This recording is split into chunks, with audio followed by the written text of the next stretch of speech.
Hello everyone. आज हम लोग बिल डिस्काउंटिंग के ऊपर देखेंगे क्या होता है। आप लोगों को याद होगा बिल ऑफ एक्सचेंज। तो बिल ऑफ एक्सचेंज की बात करें तो एक बैंक होता है, ये कस्टमर होता है बैंक का जो पैसे डिपॉजिट करता है। अब यही कस्टमर ने किसी के ऊपर एक बिल बनाया होगा, उसको बिल एक्सेप्ट करके मिला, तो वो कस्टमर के लिए बिल क्या है? Bill receivable. उस बिल को कस्टमर ने बैंक से क्या किया? डिस्काउंट। सर बिल का अमाउंट है 70,000। सर कब बनाया था बिल? उसने बनाया था 1 February को 2015। बैंक में डिस्काउंट भी इसी दिन कराया, सेम डे। तो चलो सर बैंक में डिस्काउंट करते हैं, लेकिन सर आपने पीरियड ऑफ बिल तो बताया नहीं। अरे हाँ, तो पीरियड ऑफ बिल है 3 मंथ। ठीक है, तो चलो अभी बैंक में डिस्काउंट कर देता है। एंट्री क्या होती है? एंट्री सॉरी, पहले कैलकुलेट करते हैं। 70,000 सर, रेट 14%। अज्यूम्ड या 14% इंटू 3/12 कैलकुलेट किया, कितना आता है? 70,000 into 14% into 3/12, 2450। This is the amount of discount. तो सर बैंक क्या एंट्री पास करेगा? बैंक बोलेगा मेरे को बिल मिला ना, तो बैंक एंट्री पास करता है bill purchase account debit. Bank के लिए डिस्काउंट क्या? इनकम टू डिस्काउंट टू जिससे आया है क्लाइंट। तो बिल कितने का था? 70,000। डिस्काउंट है 2450, और यहाँ पे आएगा 70 माइनस 2450, 67,550। बेटा ये बताओ, बैंक के लिए इनकम हुआ ना डिस्काउंट? हाँ, बट ये भी तो सोचो, अपना बुक्स ऑफ अकाउंट कब क्लोज होता है? Sir it close on 31 March every year. तो बॉस, अगर 31 मार्च को ईयर एंड होता है, हमारा बुक क्लोज होता है, तो डोंट यू थिंक कि मेरे को सिर्फ ये देखना चाहिए कि 1 February को मेरा बिल बन रहा है, 31 मार्च को मैं क्लोज कर रहा हूँ, 3 महीने का बिल का पीरियड है। तो कहने से कब आएगा ये? 1 February और 1 मार्च, और बिल का ड्यू डेट अप्रैल के बाद आएगा, यानी कि मई में। ठीक है नहीं, 3 दिन का ग्रेस डाल के 4 May 2015। तो सर मेरा अगर बुक्स ऑफ अकाउंट 31 मार्च को एंड हो रहा है, तो मेरा इंटरेस्ट जो इनकम इंटरेस्ट हो रहा है, सॉरी डिस्काउंट जो मेरा इनकम है, वो सिर्फ 2 महीने का दिखना चाहिए। इधर कितने महीने का दिख रहा है? 3 महीने का। तो सर 1 महीने का जो भी इंटरेस्ट है वो कितना होगा? कैलकुलेट करो, देखो 70,000 इंटू 14% इंटू 1/12,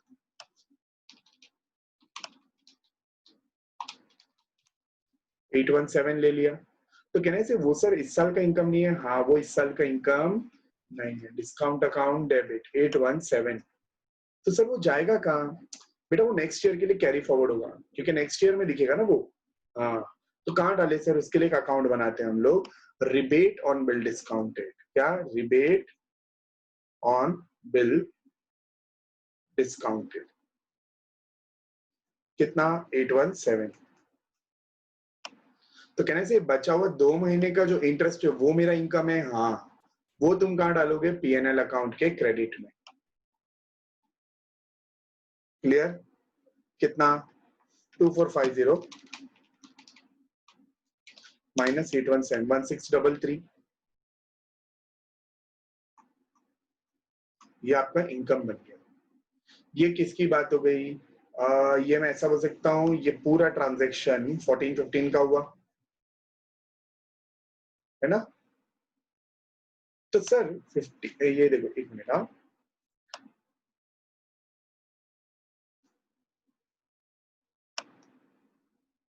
14-15 का हुआ। हाँ, तो सर 15-16 में ये जो रिबेट आपने किया, कहने से अभी इसका रिवर्स करना पड़ेगा। हाँ, क्योंकि अब ये जो 817 का डिस्काउंट है, कहने से 15-16 का इनकम है। हाँ, तो इसकी एंट्री बनेगी rebate on bill discounted account debit to discount account. Is that clear?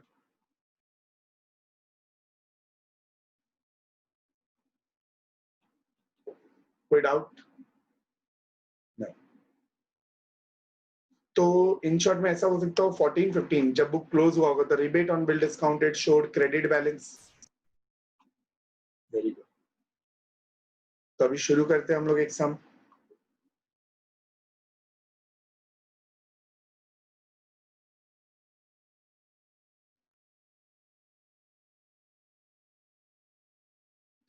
देखो इधर ये question, the following is an extract. मैं तो बोलता ये भी नहीं, रुको 2 मिनट, ये नहीं, दूसरा सम करते. On 31st of March 2001, uncertain bank had a balance of 9 crore in 9 crore है किसमें rebate on bill discounted 9 crore already है. अभी तुम भी बताओ रिबेट ऑन बिल डिस्काउंटेड कौन सा बैलेंस होता है? क्रेडिट. कब? 31st मार्च 2011. 11 बोलो 21. ठीक है. Account during the year ended 31st March 2012. Uncertain bank discounted bill of exchange of rupees 4000 crore. 4000 crore का बिल डिस्काउंट हुआ है. ये देखिए, ये तो ओपनिंग है. इसकी पहली एंट्री होगी रिवर्सल की. क्या एंट्री होगी? Rebate on bill discounted account debit to discount on bills. फिर ये डिस्काउंटिंग बिल की एंट्री करूंगा जो मैंने करंट ईयर में किया. इंटरेस्ट क्या है? 18% per annum. The average period of discount being for 73 days. Normally वो कितने डेज का है? 73 डेज का है. तो क्या करूंगा? 4000 crore into 18% into 73 divide by 365. ये पॉइंट डाल दिया गलती से. Of this bill of exchange of 600 crore, ये पूरे 4000 में से 600 करोड़ का जो ड्यू है फॉर रियलाइजेशन, मतलब जो ऑनर्ड होगा बिल, ड्यू डेट है from the acceptor customer after 31st मार्च. तो सर ये 600 करोड़ पे जो डिस्काउंट आपने दिया है क्या वो इस साल का इनकम होगा? नहीं. The average period of outstanding 31st March 365. Uncertain bank asks you to pass journal entry and show ledger account pertaining. ठीक है. Discounting of bill of exchange and rebate on bill discount. ठीक है, बना देते. तो एक मिनट, ये मैंने जगह बना के रखी है. सबसे पहले क्या चाहिए इसको? जर्नल एंट्री ना. तो ठीक है, हम देंगे इसको journal entry.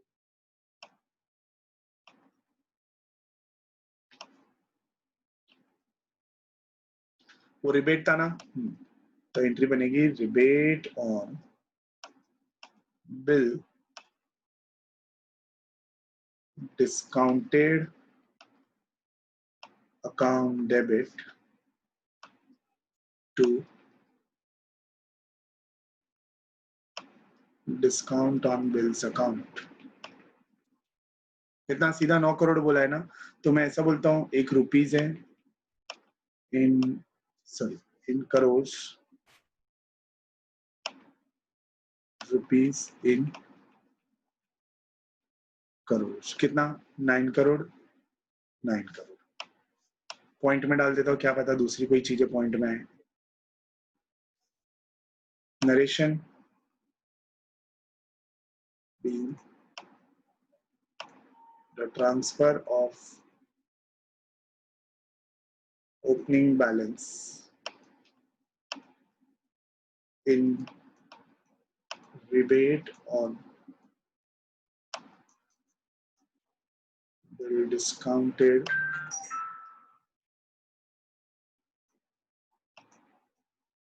account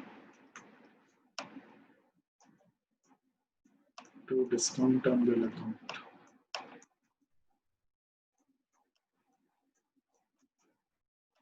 Second, bill purchase and discounted. अभी याद है वो 4000 करोड़ का? हाँ, तो पहले उसको बिल परचेज किया ना. Bill purchase and discounted account debit, क्योंकि जो खरीदा वो डिस्काउंट किया है ना बिल. अभी वो तुम्हारा बिल हो गया. To discount account discount account है, फटाफट कैलकुलेट कर लो। 4000 crore into 18% into 73 divide by 365 कितना आता है?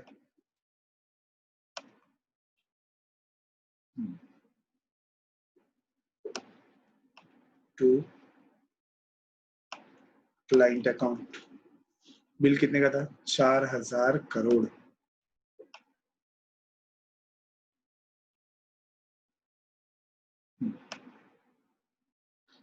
कितना है difference?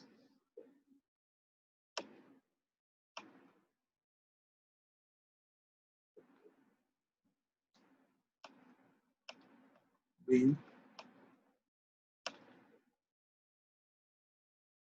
discounting of bill of exchange during the year. I hope ये समझा। थर्ड, जो डिस्काउंट किया है, देखो ये करंट ईयर का इनकम दिख रहा है 144, लेकिन उसमें से 600 करोड़ का ऐसा बिल है जो नेक्स्ट ईयर ऑनर होने वाला है, ड्यू डेट आने वाला है, तो उसका रिवर्स मानना पड़ेगा डिस्काउंट का। Discount account debit to rebate on bill discounted.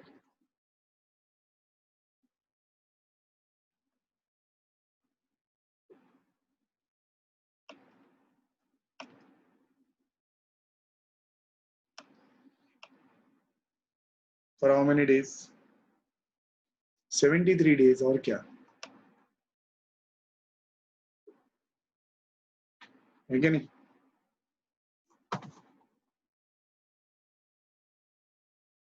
एक मिनट। हाँ, ये क्वेश्चन में 73 नहीं आएगा, ये 73 नहीं आएगा। दिस विल बी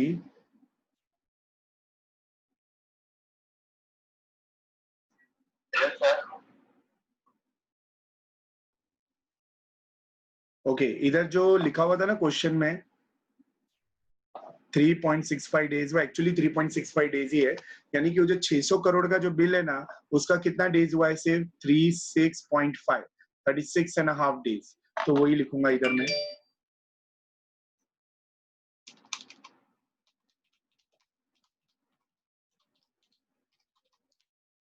कितना आता है?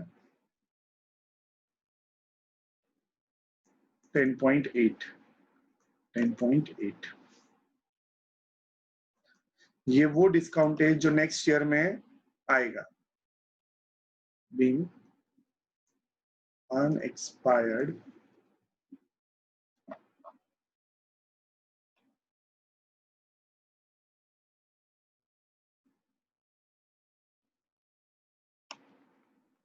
portion of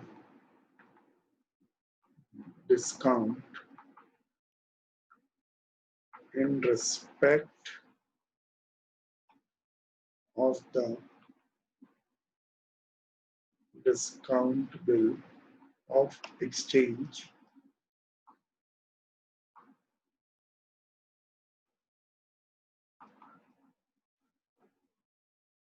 carried forward। ठीक है,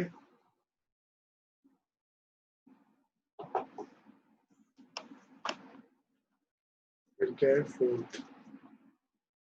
अब क्या बेटा, जितना भी बचा हुआ डिस्काउंट है, कहना इसे इधर अभी कितना डिस्काउंट बचा है? रुको, डिस्काउंट पीएनएल में जाएगा।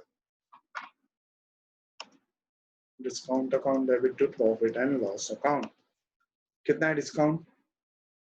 9 करोड़ प्लस 144 माइनस 10.8 है ना? तो लिखा 9 plus 144 minus 10.8, 142.2, 142.2।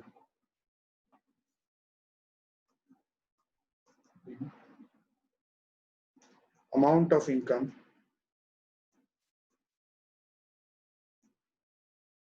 for the year from discounting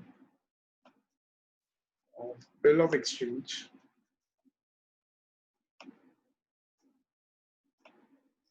transfer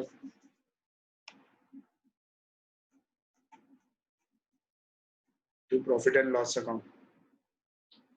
clear हुआ? इसका लेजर भी बनाना है, बनाते हैं थोड़ी देर में। कुछ और भी सम्स हम लोग पहले कर लेते हैं, फिर लेजर पे ध्यान देते हैं। अभी तो देखो, the following is the extract trial balance of overseas bank as at 31 March. Bill discounted कितना है? 1,26,000 बराबर। ये ना अमाउंट गलत है, इट्स 12,64,000 एंड यस वो गलत है, चेक करके ही बता रहा हूँ।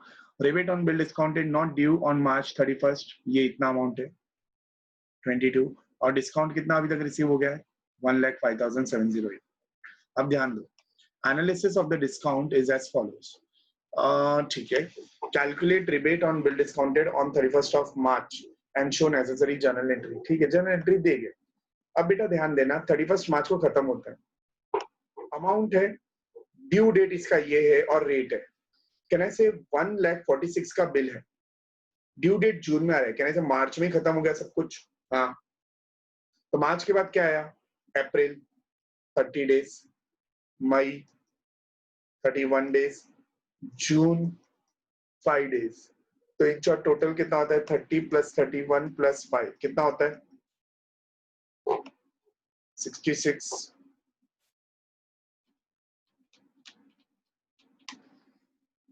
समझे कि नहीं? वैसे इसकी बात करेंगे, जून 12 बोला है, तो कहने से 30 अप्रैल का, 31 इसका और 12 इसका, 73 डेज का मेरे को इधर कैलकुलेट करना है रिवर्सल के लिए। फिर इधर जून 25 बोला है, तो 30 + 31 + 25, 86 डेज हो गया। और यहाँ पे अप्रैल, मई, जून प्लस जुलाई,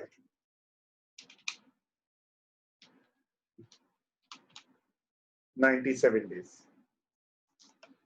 आप चाहो तो अभी के अभी इधर कैलकुलेट कर सकते हैं इसका अमाउंट कितना आता है, या फिर टेबल बनाना है तो टेबल बना लेते। टेबल कैसे बनेगा?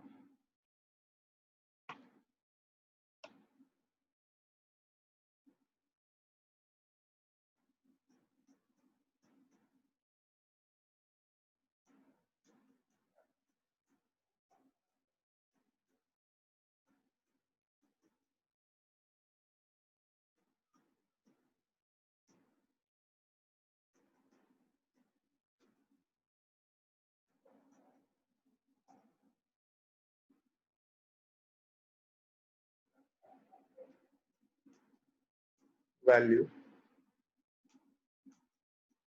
Due date,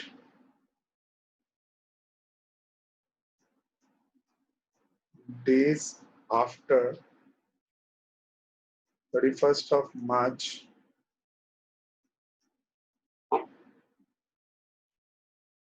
rate of discount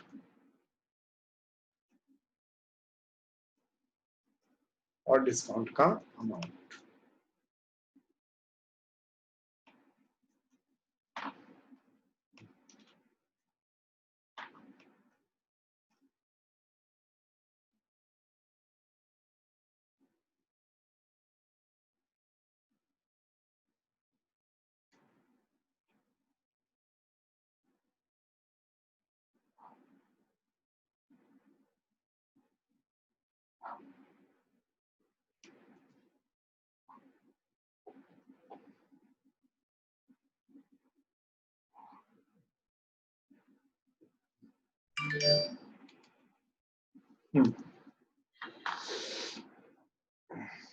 चलो, सबसे पहला क्या, वैल्यू कितना है? 1 लाख,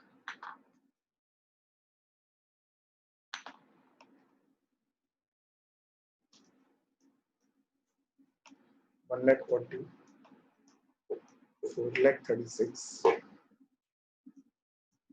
2,82,000 and 4,06,000।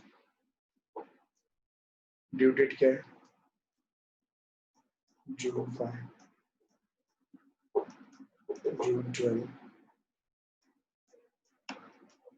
25 जुलाई 6 यहाँ पे हमने काउंटिंग कर लिया था ना, वही लिख डालना और क्या 30 प्लस 31 प्लस 5 यहाँ पे 30 plus 31 plus 12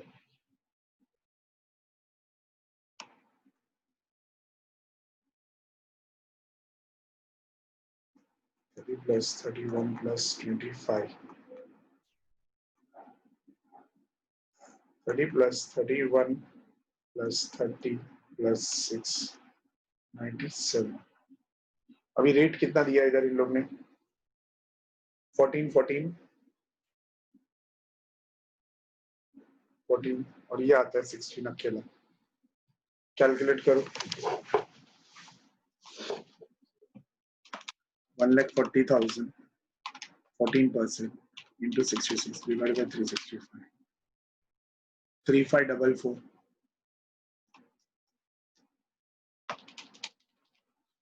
4,36 into 14% into 73 divided by 365 12,208 2,82 into 14% into 86 divided by 365 9,302 last 4,06,000 into 16% into 97 divided by 365 17,263 इन सबका टोटल मारना है 3544 12,208 plus 9,302 plus 17,263 42,370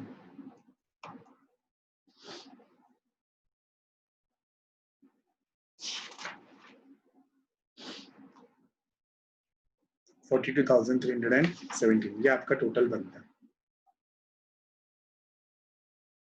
अब इसका मैथमेटिकली देखोगे तो ऐसा होगा, देखो रिबेट ओपनिंग बराबर ना, ओपनिंग कितना था 22,160 एड डिस्काउंट करंट ईयर में मिला ना, कितना मिला 1,05,708 1,05,708 कितना होता है ये 1,27,868 इसमें क्या लेस रिबेट रिबेट हो रहा है ना कितना 42,317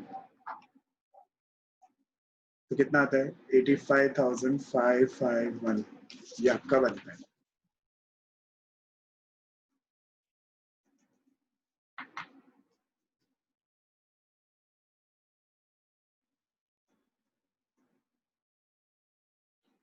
पहली entry rebate on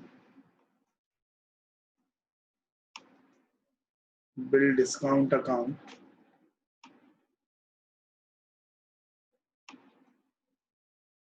to discount on bill, पहला रिवर्स मारा कितना वही 22,160 का। सेकेंड एंट्री क्या था करंट ईयर का जो डिस्काउंट हम लोग का रिवर्स करना चाहिए वो करे किया हम लोग ने, discount account debit to rebate on bill discount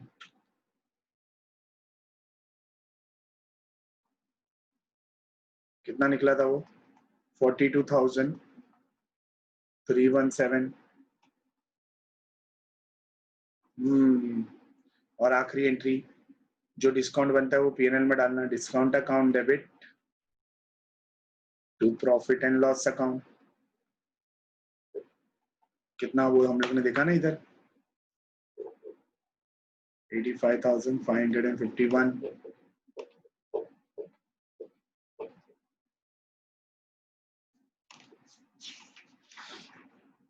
I hope अभी ये समझा आप लोग को। अभी ये वाला सम इनका कैलकुलेशन तो इधर ही कर सकते हैं, टेबल बनाने की भी जरूरत नहीं, सीधा एंट्री पास करें। देखो बिल डिस्काउंटेड है इतने का, कितना है 1,37,05,000, 2,21,600 का क्या रिबेट है, ये करंट ईयर में ऐड होगा 2,21,600। करंट ईयर में डिस्काउंट कितना रिसीव हुआ है 10,56,650। चलो ऐड करो 2,21,600 प्लस 10,56,650, आई थिंक 12,78,250 आ रहा है। अभी ये वाला चेक करना है। ड्यू डेट है 5 जून और तुम्हारा ईयर एंड हो रहा है मार्च में, तो इसका कितना बनता है वही 30 अप्रैल मई जून, अप्रैल मई सेम ही लग रहा है। ठीक है, कैलकुलेट कर लेते, शायद अमाउंट तो फर्क होगा।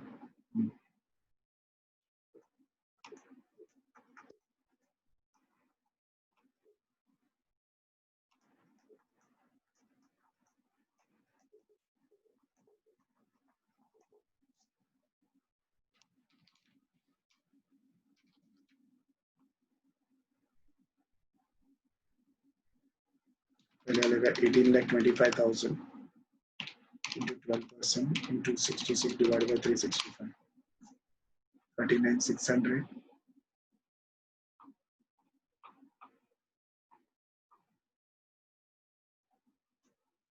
इसका आता है 1,20,000, 23,021,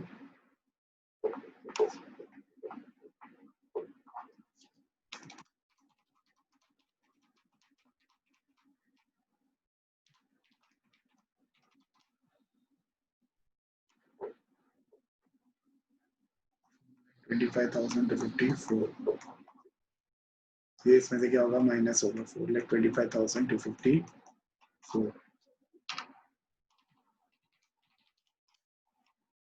यानी कि पीएनएल में कितना जाएगा 8,52,996। पहली entry rebate to discount reversal वाली 2,21,600, 2,21,600। करंट ईयर में जो डिस्काउंट मिला है उसका रिबेट निकालना है, क्योंकि वो करंट ईयर का डिस्काउंट का इनकम नहीं है बैंक का। 4,25,254, 4,25,254। Third discount account debit to profit and loss account 8,52,996, 8,52,996। खत्म ये भी।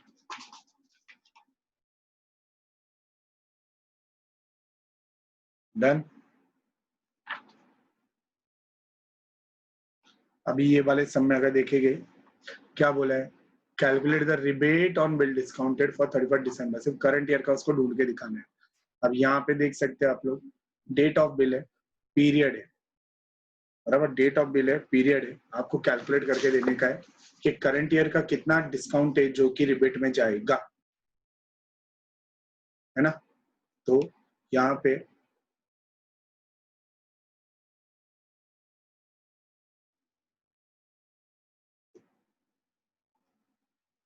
अगर इसका सोल्यूशन बनाएंगे तो इनका पहले अपने को टेबल बनाना पड़ेगा कि ड्यू डेट क्या है, बराबर, और फिर ये कैलकुलेटर बनेगा डेज आफ्टर 31st कितना है, 31 दिसंबर 2000 एंड समथिंग। डिस्काउंट का रेट क्या है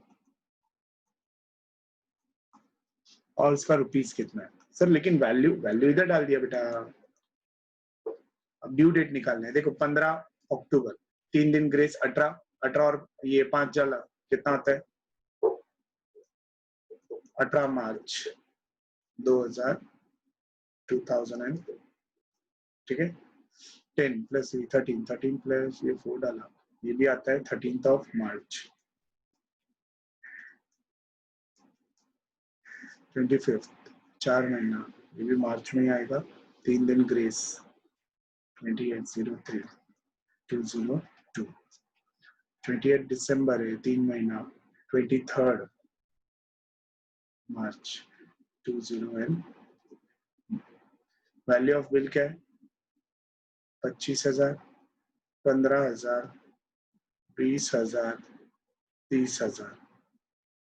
अभी डेज आफ्टर गिनेंगे तो क्या आता है? दिसंबर ना, जनवरी, फरवरी, ध्यान देना लीप ईयर का, फरवरी मार्च खत्म, 77।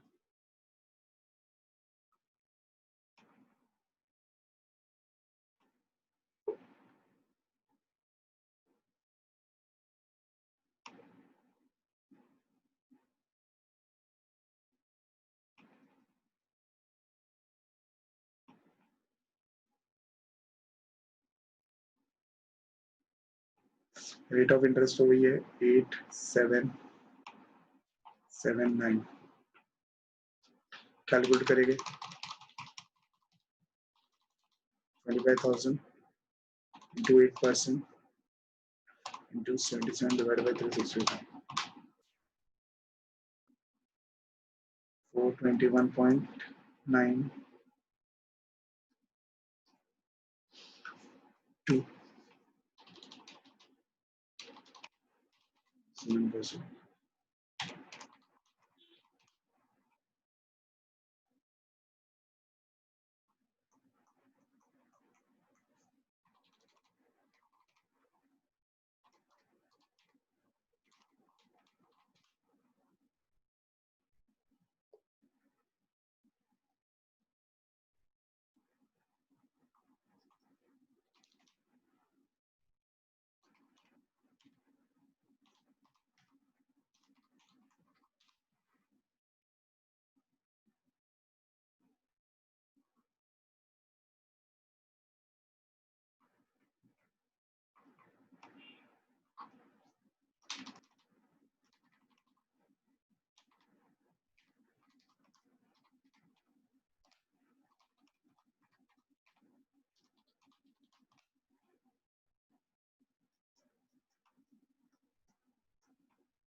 ये निकला। सिर्फ मेरे को उसी की एंट्री देनी है कि इस साल का क्या डिस्काउंट नहीं है, तो कहना इसे discount account debit to rebate on bill discounted.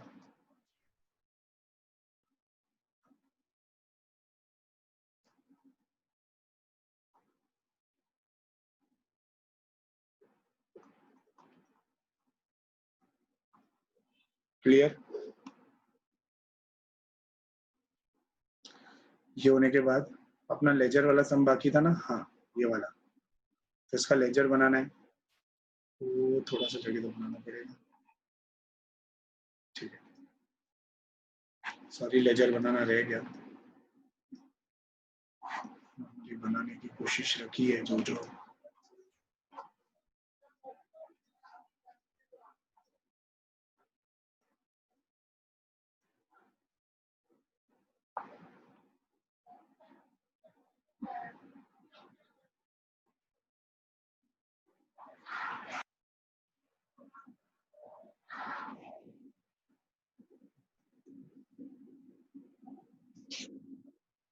Laser 2 है ना,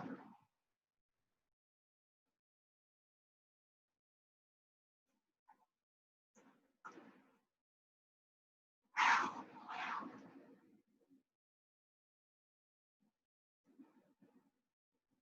काफी है इतना। एक रिबेट का लेजर बना रहा हूँ, rebate on bill discounted account, और एक बनाऊंगा डिस्काउंट ऑन बिल अकाउंट। अब सबसे पहली एंट्री क्या थी? Rebate account debit to bill discounted. तो रिबेट के ही डेबिट में क्या लिखूंगा? 1 अप्रैल का काम था ये, तो लिख डाला टू डिस्काउंट अकाउंट, कितना? 9 करोड़। और डिस्काउंट के क्रेडिट में 1 अप्रैल बाय रिबेट। डेफिनेटली पूरा लिखोगे आप लोग, तो मैं तो अभी ऐसे ही लिख रहा हूँ। फिर क्या? Bill purchase to discount to client. इधर क्या डिस्काउंट क्रेडिट हुआ है, बराबर, ये थ्रू आउट द ईयर में हुआ है, तो लिखा by bill purchase and discount account debit कितना 144 इतना इनकम है। फिर अगली एंट्री क्या डिस्काउंट अकाउंट डेबिट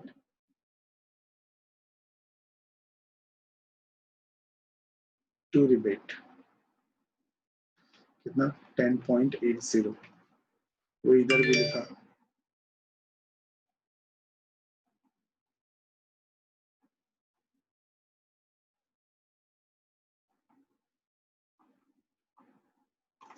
ये भी हो गया।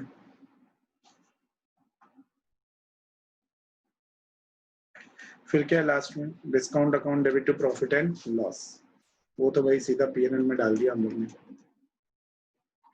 जितना भी बना होगा 142.20 जो कि बैलेंस अमाउंट ही आएगा इसका टोटल मारोगे तो। और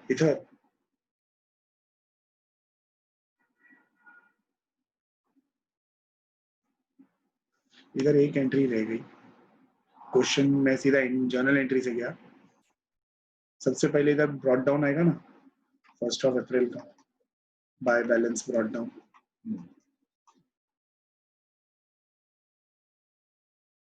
पहले से ही 9 था ना इधर। हाँ फिर ये बचा हुआ 10.8 नेक्स्ट ईयर के लिए कैरी डाउन हो गया।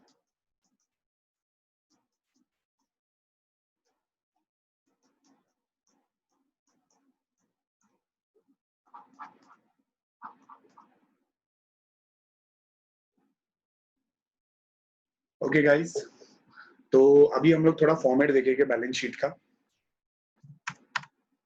इतना ठीक रहेगा आप लोग को दिखेगा। देखो ये फॉर्मेट पहले याद रखना है। हम सबको पता है बैंक के लिए main source of income interest है।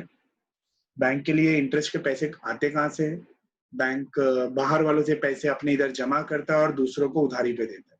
तो जो लोगों से जमा करवाता है वो कलेक्ट करता है वो उसके लिए क्या है? लाइबिलिटीज है। क्या है उसके लिए? वो लाइबिलिटीज।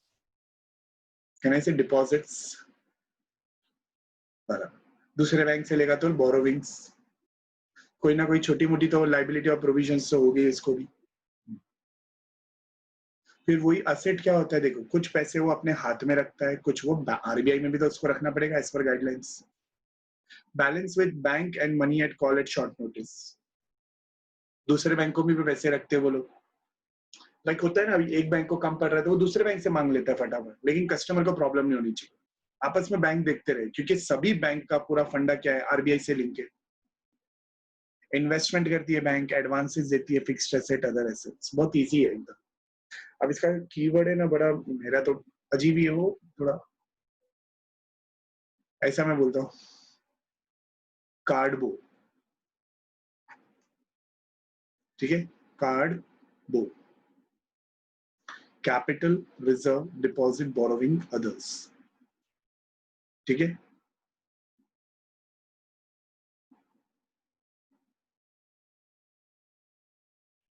और इसका मैं एसेट का बोलता हूँ CBI AFO cash balance with bank and RBI bank balance with bank and money at call short notice investment advances fixed asset and other assets। ठीक है कंटिंजेंट लाइबिलिटी होगा एक और एक बिल फॉर कलेक्शन। ठीक है ये भी देख लेंगे कंटिंजेंट लाइबिलिटी होगा और एक बिल फॉर कलेक्शन का। आई थिंक ये मैंने थोड़ा इधर उधर लिख डाला है। Bill for collection 12। ठीक है होल्ड ऑन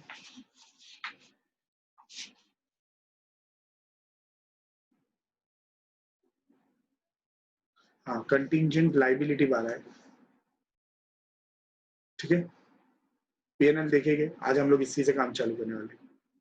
ये हमारा क्वेश्चन है अभी थोड़ा बड़ा कर देता हूँ। आई रिपीट लाइबिलिटी का क्या है? कार्ड बो कार बना रहा हूँ कार्ड बो और इसका C B I A F O C for capital R for reserve D for deposit B for borrowing O for other liabilities and provision. ये सी फॉर क्या है? Cash and balance with RBI. B for क्या है? Bank balance and money at call at short notice. I for investment, A for advance, F for fixed asset, O for other assets. नीचे आते थे contingent liability और bill for collection. शुरू करते हैं. अभी देखो शेड्यूल होता है इन सबका. क्या होता है? शेड्यूल. इन सबको एक शेड्यूल दिया जाता है. शेड्यूल 1 2 3 4 5 इसी ऑर्डर में 6 7 8 9 10 11. ये शेड्यूल है. ओके.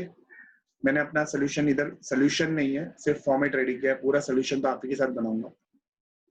ठीक है. इधर में एक चीज कर दूं.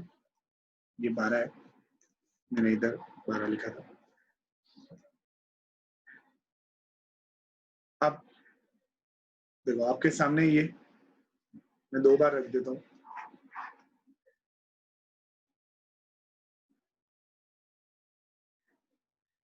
इधर इसके लिए जब यहाँ स्क्रॉल करो तो आपको यहाँ पे भी दिखे क्या हो रहा है.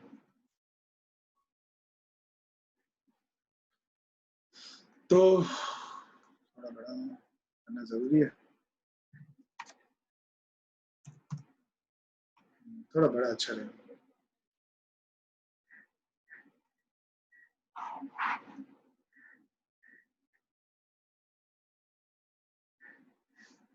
ये 11 है. ओके. 11th प्लेयर है.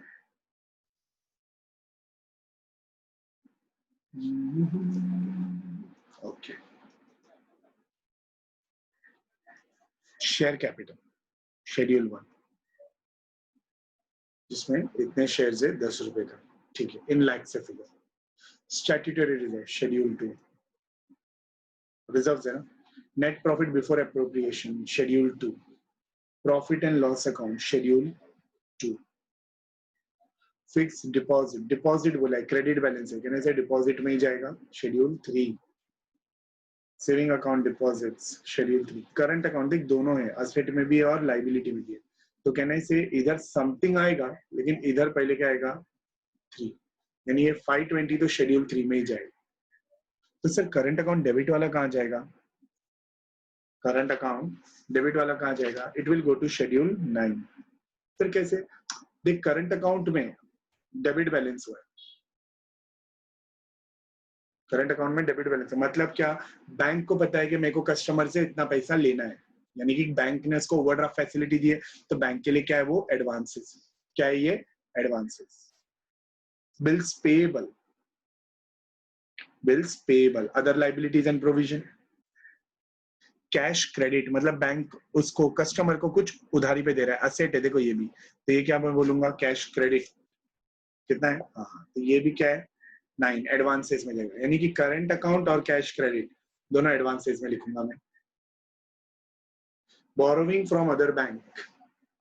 Borrowing from other bank credit balance है ध्यान देने का. तो कहने से कैपिटल नहीं, रिजर्व नहीं, डिपॉजिट नहीं, बोरोविंग्स है. तो बोरोविंग्स में जाएगा शेड्यूल 4. कैश इन हैंड बस इधर यही आया था क्या? हाँ ये भी है ना. अच्छा भूल गया.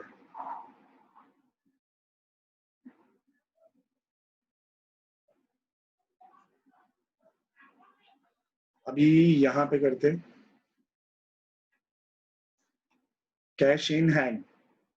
तो schedule 6 cash with RBI. RBI के बाद से ये पैसा.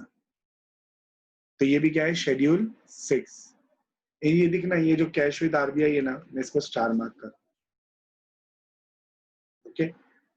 मैं इस प्रॉफिट एंड लॉस को भी स्टार मार्क कर रहा हूँ. ध्यान से देखना. मैं स्टैट्यूटरी रिजर्व को भी स्टार मार्क कर रहा हूँ. सर क्यों कर रहे हो? कुछ एडजस्टमेंट है? नहीं. इनके ऊपर कुछ ऐसी इंफॉर्मेशन है जो बाय डिफॉल्ट होगी. ठीक है. अब ये वाले में तो ये 2 पे तो गारंटेड है. कैश विद आरबीआई में देखते हैं. Cash with other bank schedule 7. Balance with bank होता है ना. बैलेंस विद बैंक्स मतलब क्या? दूसरे बैंक में मेरा क्या बैलेंस है. Money at call at short notice ये भी शेड्यूल 7 में ही आएगा सर. गोल्ड इन्वेस्टमेंट होता है ना. 8. Government security 8. Premises fixed asset schedule 10. Term loan. क्या बोला? Term term loan.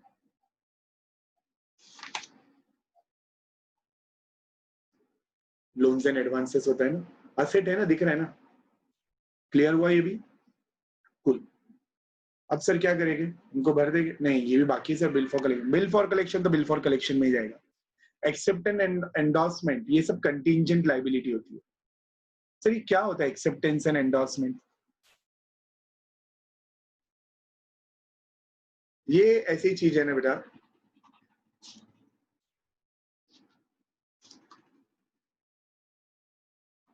सामने वाले ने मेरे को एक बिल दिया, बोला कि जाके कलेक्ट कर लेना मेरे बिहाफ पे। अब क्या वो मेरा एसेट हुआ? नहीं। क्या वो मेरी लाइबिलिटी है? नहीं। वो लेकिन वो दोनों है, एसेट भी और लाइबिलिटी भी है। एक तरफ एसेट बना और एक तरफ लाइबिलिटी भी बन गई। क्यों?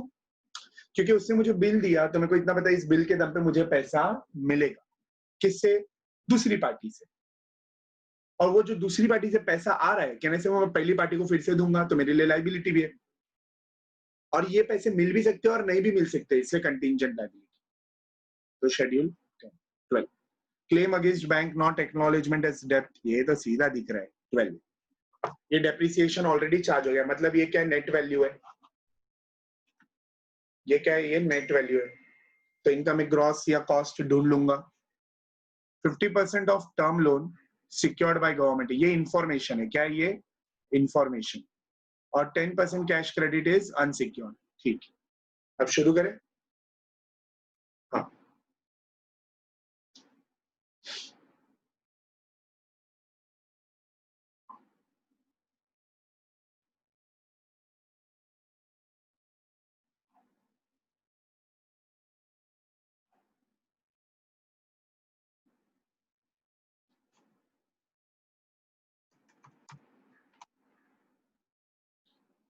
सबसे पहला शेड्यूल शेयर कैपिटल, काफी बेसिक होता है फिर भी बना रहे,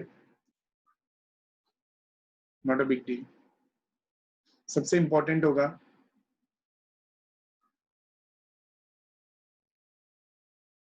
रिजर्व एंड सरप्लस, थोड़ा बड़ा ही रखा। थर्ड इज डिपॉजिट्स, एक्चुअली सिर्फ ऐसे नंबर 1 2 3 नहीं लिखने का, लिखने का शेड्यूल। ठीक है, अभी फिलहाल चलता है। फोर्थ लिखो बोरोविंग्स। अब बोरोविंग्स में तो एक ही आइटम था, राइट? क्या बनाने का उसके लिए बोरोविंग्स, छोड़ो, एक ही आइटम है, तो चलो बना देते पहला समय तो।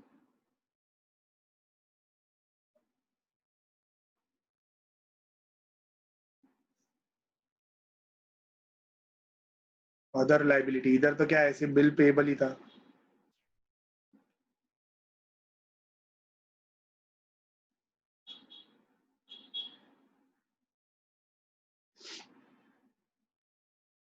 अब ये मजेदार है, cash and balance with RBI. Remember guys, RBI के साथ है ना बैलेंस मेंटेन करना पड़ता है। क्या बोला? आरबीआई के साथ बैलेंस मेंटेन करना पड़ता है। तो आपको पता होना चाहिए कि बैलेंस कितना मेंटेन करना है। सर कितना? कम से कम 4%। वो देखेंगे किसका 4%, इसीलिए मैंने उधर स्टार मार्क रखा हुआ। ओके, तो इधर थोड़ा जगह रखा, ज्यादा नहीं, कुछ कुछ चीजों की वर्किंग तो और भी हटके ही होगी पीछे। 7th, balance with bank, balance with bank and money at call and short notice. ठीक है, इनके ऊपर भी कुछ देखेंगे, इनके अंदर भी होगा वो balance. Just because of maintaining balance with RBI ना, आपका बैलेंस विद बैंक में भी थोड़ा बहुत चेंजेस होएगा। सुन के रखो सिर्फ, ये सब कैसे क्यों मैं आगे बताऊंगा, लेकिन होगा जरूर, ये नक्की है। आगे इन्वेस्टमेंट, ये एकदम बेसिक है, इधर कोई किचकिच नहीं। 6 7 में है।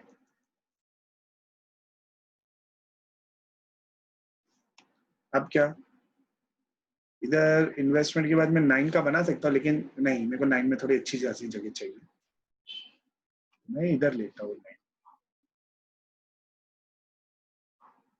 9 है, थोड़ा बहुत वर्किंग है, कुछ कुछ वर्किंग तो मैं डायरेक्टली अंदर ही अंदर शेड्यूल में कर दूंगा। एडवांसेस, ठीक है, ये एडवांसेस अच्छी खासी थोड़ी जगह छोड़िए क्योंकि इसके ऊपर इंफॉर्मेशन है।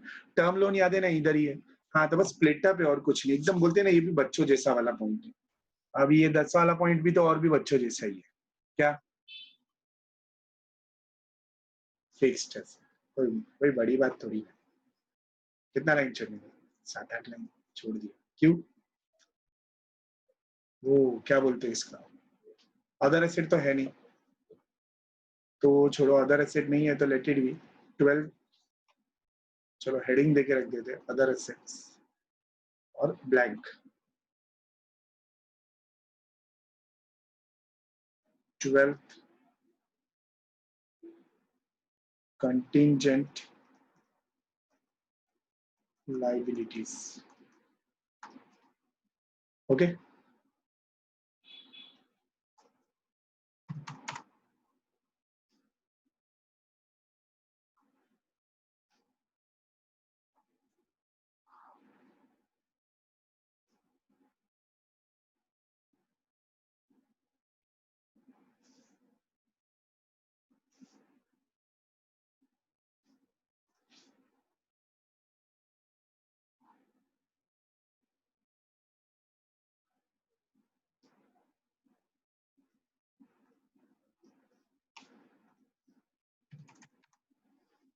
मैं सिर्फ शेड्यूल ही भरने वाला हूं, ओके।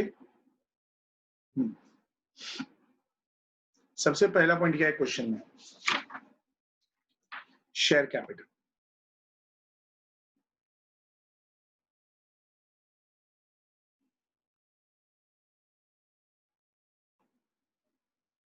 कितना दिया है share capital,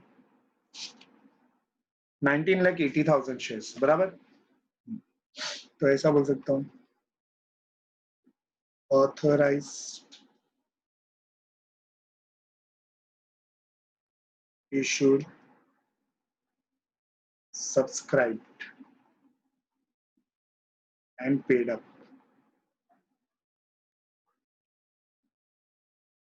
19,80,000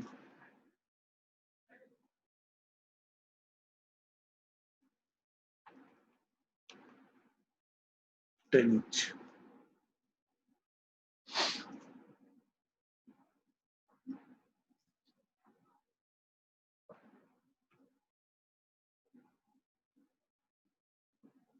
one crore 98 lakhs रुपए, और हम लोग रुपीस किस में ला रहे हैं, लैक्स में, तो कहने से 198।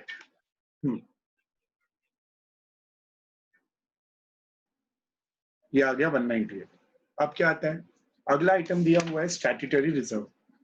ये देखो इधर मैंने लिखा स्टैट्यूटरी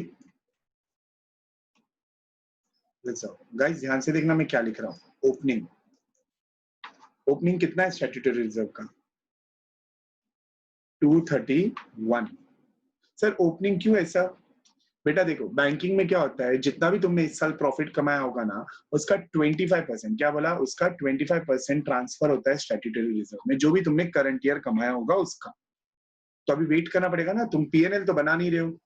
तो सर मेरे पास कोई इन्फॉर्मेशन है, हाँ लिखा है, देख अगला item, net profit before appropriation, मतलब एप्रोप्रिएशन में से ये सब माइनस होता है ना। हाँ, तो अभी इसमें से मेरे को 25% माइनस करना है, तो क्या करूं, सर नीचे जाओ, इधर लिखो प्रॉफिट एंड लॉस। क्या फिर लिखोगे, प्रॉफिट एंड लॉस में इधर लिखा ओपनिंग। देख नेट प्रॉफिट बिफोर एप्रोप्रिएशन के बाद अगला item he profit and loss है, कितना है 412। इसमें करो add net profit before appropriation, कितना है 150। ऐड करो, नीचे कितना आता है 562। सर इसमें से क्या माइनस करना है, लेस ट्रांसफर टू स्टैट्यूटरी। देख इधर भी एडजस्टमेंट में नहीं है, ये याद रखना पड़ेगा। Transfer to statutory reserve 25% of 150, गलती से 562 का मत लेना, क्योंकि 412 क्या है, प्रीवियस ईयर से आते जा रहे हैं, तो कहने से इनमें से सब स्टैट्यूटरी रिजर्व जा चुके हैं पहले से। तो 150 का 25% 37.5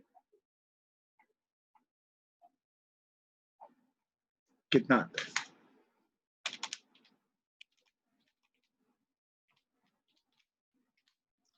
524.5 और ये इधर ऐड हो जाएगा, add addition during the year,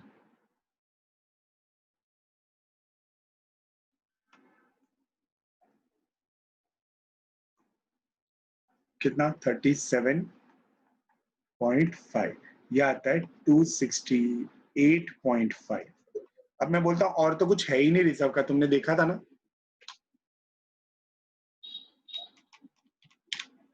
793, ना ही तुम्हारे कैपिटल में भी कुछ बचा। शेड्यूल 2 और 1 कंप्लीट। अब अगला आइटम क्या है? डिपॉजिट्स। डिपॉजिट में पहला क्या है? Fixed deposit.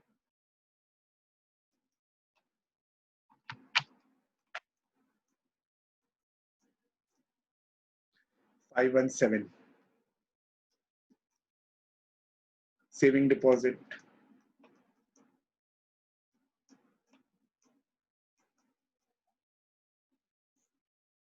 $450 और करंट अकाउंट। आई नो मेरे को ये तुम लोग को चाहिए रहेगा सर, इसका शेड्यूल पूरा दे देते, इसके अंदर क्या क्या आएगा। बेटा वो सब तो दे सकता है, ऐसा कुछ नहीं है, आपके मॉड्यूल में भी लिखा हुआ है, टाइम वेस्ट होगा, आप खुद ही जाके मॉड्यूल में देख सकते हो, है ना। उतना मेमोराइज करने से अच्छा है सम के अंदर देखते जाओ। जैसे मैंने आपको एक बार बताया था कि कुछ गिने चुने ही चीजें आती रहती, तो उनके ऊपर ध्यान देते हैं। तो करंट अकाउंट कितना है? 520.12। टोटल मारूंगा 517 प्लस 450 प्लस 520.12 1487.12। अब पता है तुमको ये क्या है? सर ये वो पैसा है जो कस्टमर ने बैंक में जमा किया है। अब जब कस्टमर ने बैंक में जमा किया है तो डोंट यू थिंक बैंक को आरबीआई में कुछ एक मेंटेन रखना चाहिए? हाँ, क्या मेंटेन करना चाहिए? सीआरआर। क्या मेंटेन करना चाहिए? सीआरआर। क्लियर? तो कैश रिजर्व रिक्वायर्ड जब हम लोग करते, कितना परसेंट रखना चाहिए? 4%, जितना भी तुम्हारे पास डिपॉजिट है उसका 4%, जितना भी तुम्हारे पास डिपॉजिट है। कहने से ये देखो, ये 1487 बराबर आपका क्या है? डिपॉजिट। इसका 4% निकालो, सिर्फ दिमाग में रखो, 1487.12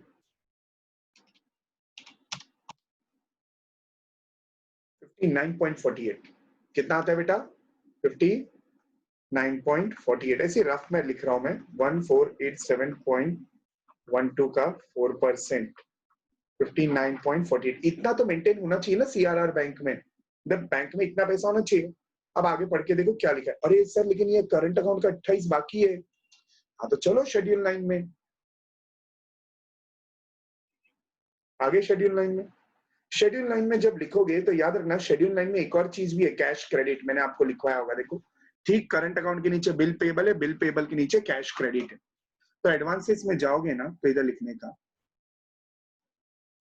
कैश क्रेडिट एंड ओवरड्राफ्ट एक साथ। फिर क्या है? Including debit balance of current account. मतलब क्या है सर ये? अरे बेटा देखो, बैंक है ना सिर्फ ओवरड्राफ्ट नहीं देता है, कभी कभी शॉर्ट टर्म लोन भी देता है, तो उसको बोलते हैं कैश क्रेडिट। और ओवरड्राफ्ट भी इसके अंदर इंक्लूड कर लिया, दैट इज क्या? 812.18 सॉरी 10 प्लस 28। तो कैश क्रेडिट प्लस ओवरड्राफ्ट दोनों ले लिया, कितना आ रहा है? 840.10। ये यानी कि सर ये पूरा का पूरा कैश क्रेडिट है? हाँ, पूरा का पूरा अभी ये कैश क्रेडिट ही एक तरीके से। ओके, अब किधर आते हैं बेटा, देखो करंट अकाउंट लिख डाला, कैश क्रेडिट भी लिख डाला, फटाफट बिल पेबल भी लिख डालते ऊपर जाके, किसमें, अदर लाइबिलिटीज में। इधर आया लिखा बिल्स पेबल, कितना 0.10, एक ही आइटम खत्म। अब क्या है, बोरोविंग फ्रॉम अदर बैंक्स, हाँ तो इधर डाल दो अदर बैंक्स, दूसरे बैंकों से जो हमने हाथ फैला के पैसे मांगे वो कितना है 110। फिर बेटा कैश इन हैंड, अब आता है इधर काम। अब मेरे पास कितना पैसा है कैश इन हैंड में, 160.15, बट कैश विथ आरबीआई कितना है 37.88, लेकिन होना कितना चाहिए था, होना कितना चाहिए था 59, कितना देख इधर लिख देता 59.48, इतना होना चाहिए था। सर है कितना 37.88, तो अभी तो ट्रांसफर करना पड़ेगा कि नहीं, हाँ करना पड़ेगा। कहां से करेंगे देखेंगे, तो देखो इधर मैं पहले लिखता हूं CRR इज इक्वल टू, मैं ऐसा बोलता हूं टोटल डिपॉजिट, वर्ड क्या डाला टोटल डिपॉजिट, इनके लिए भी एक प्रॉपर वर्ड भी होता है वो भी लिखता हूँ, टोटल डिपॉजिट इंटू 4 पर, क्या कल को प्रॉपर वर्ड आया तो बोलोगे अपने को बताया ही नहीं, तो टोटल डिपॉजिट इंटू ये करोगे तो कितना आएगा 59.48, माइनस ऑलरेडी कितना है 37.88, तो ये क्या आएगा 21.60, ये क्या है transfer needed to maintain CRR, इतना ट्रांसफर करना है, क्लियर। चलिए टोटल डिपॉजिट को क्या बोलते हैं, इसको बोलते हैं demand and time liability,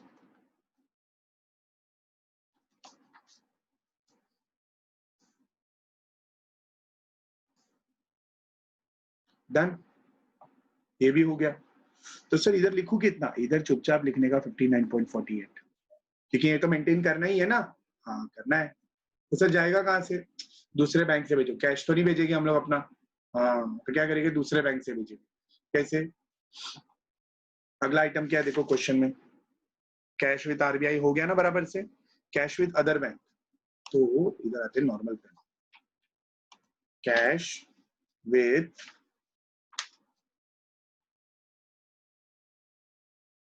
other bank कितना है 155.87, इसमें से निकाल लो 21.60, आपको समझ में आया, आप लोग भी ऐसे एरो बनाने का, ठीक है, कितना आएगा 134.27,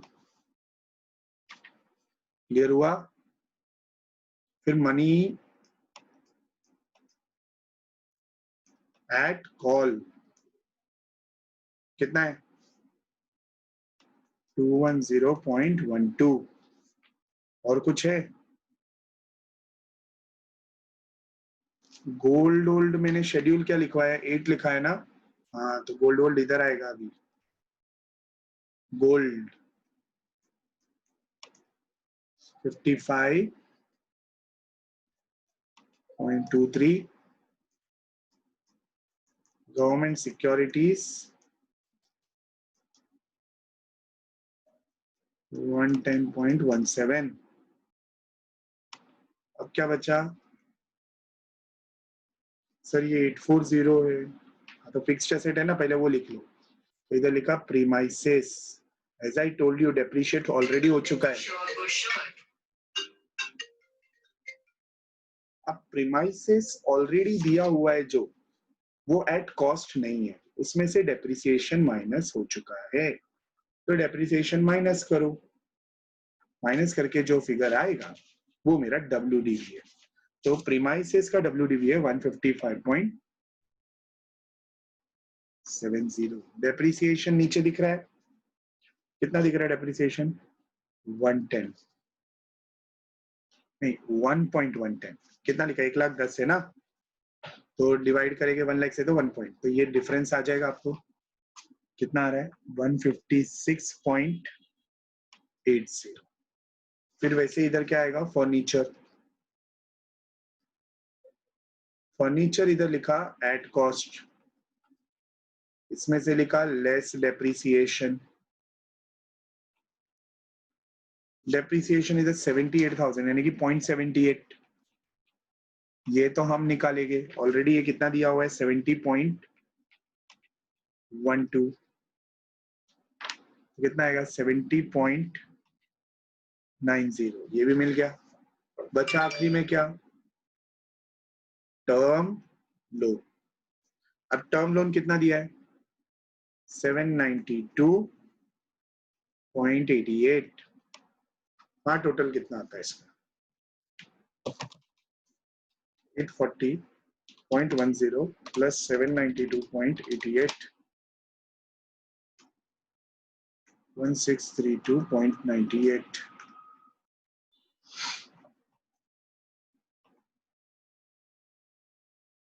नीचे इधर जगह क्यों बना रहे हो? याद है कुछ इन्फो दिया था नीचे? हाँ हाँ, नीचे इन्फो दिया था, तो उसके बारे में लिखते हैं ना। चलो, क्या इंफॉर्मेशन है? इंफॉर्मेशन ये है कि पहला, सिक्योर्ड बाय गवर्नमेंट गारंटीज, कितना? 50%। टर्म लोन का, तो term of term loan, of term loan, तो टर्म लोन कितना है? 792, तो 792.88 का 50% मारो, 396.44। ठीक है, फिर अगला क्या है? 10% कैश क्रेडिट इज अनसिक्योर्ड। ठीक है, 10% कैश क्रेडिट इज अनसिक्योर्ड, तो कितना होगा ये? 84.01 कुल। तो रिमेनिंग क्या है? Remaining is secured, secured by tangible. Government unsecured में ज्यादा कुछ काम नहीं करती है। ठीक है, तो इधर बैलेंसिंग फिगर क्या आएगा? 1632.98 माइनस ये दोनों करो, 1152.53।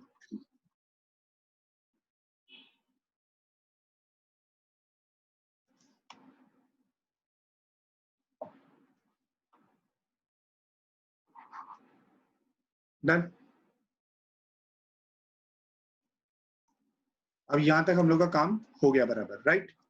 अब क्या करेंगे? क्वेश्चन में अगर आप आगे जाके देखोगे तो लिखा था टेबल में बिल फॉर कलेक्शन, तो बेटा कंटिंजेंट लायबिलिटी करके मैंने एक हेडिंग तो बनाया, बिल फॉर कलेक्शन तो डायरेक्टली ऊपर लिखूंगा। चलो 1 मिनट लिख देते, बिल फॉर कलेक्शन।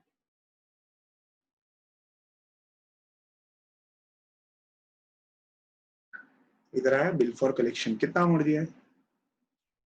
18,10,000। कितना? 18,10,000 यानी कि 18.1 रुपीज इन लैख है ना, बाकी सब भी वैसे ही आएंगे। अब इधर आया कंटिंजेंट लायबिलिटी, तो कंटिंजेंट लायबिलिटी की बात करें तो क्या आता है? Acceptance and endorsement,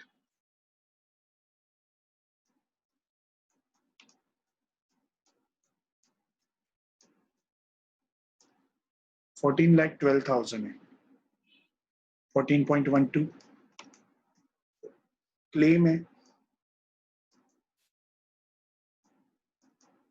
against the bank not acknowledged,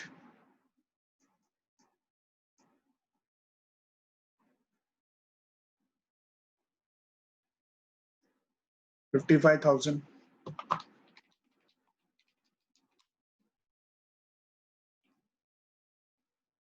total मारेगा इसका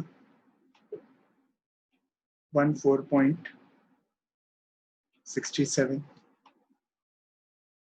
हम लोग इनका भी टोटल मारेंगे।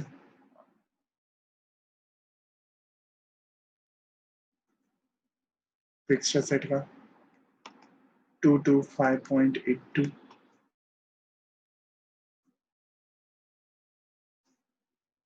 इन्वेस्टमेंट का 165.40,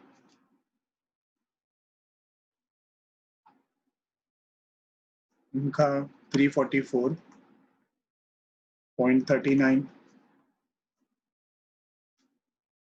इनका 219.63। बाकी इनका तो है ही अपने आप में एक ही फिगर ही है। इनको आप डालोगे और आपका टैली हो जाएगा।